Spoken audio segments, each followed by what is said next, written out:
নির্বাচনের জন্য সময় দিতে রাজি নয় বিএনপি, এমন কথা বলেন দলটির জাতীয় স্থায়ী কমিটির সদস্য নজরুল ইসলাম খান। তার মতে, যে দলগুলো সংগঠিত হয়নি তাদের অন্য দলগুলোর সাথে ঐক্যের জন্য সময় দরকার। তবে বিএনপি আর নির্বাচনের জন্য অপেক্ষা করবে না এবং জনগণ এজন্য সময় দিতে রাজি নয় বলে জানান তিনি। সম্প্রতি তারুণ্যের রাজনৈতিক অধিকার প্রতিষ্ঠার সমাবেশে এসব কথা বলেন নজরুল ইসলাম। তিনি আরও বলেন, জনগণ চায় একটি নির্বাচিত স্থায়ী সরকার, অন্তর্বর্তী সরকার কোনো সমাধান নয়। তার মতে জনগণের ক্ষমতা জনগণের কাছেই ফিরিয়ে দিতে হবে। সুষ্ঠু নির্বাচনের জন্য যতটা প্রয়োজন সংস্কার করে ডিসেম্বরে নির্বাচন দেওয়া সম্ভব বলে মনে করেন তিনি।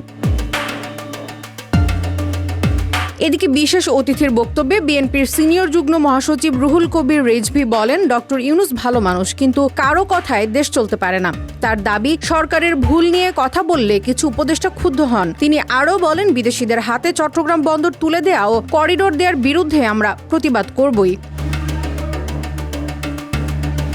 সমাবেশে যুবদল সভাপতি আব্দুল মোনায়েম মুন্না দাবি করেন, জনগণ এই সরকারকে চায় না, দ্রুত নির্বাচন দিয়ে নির্বাচিত সরকারের কাছে ক্ষমতা হস্তান্তর করতে হবে।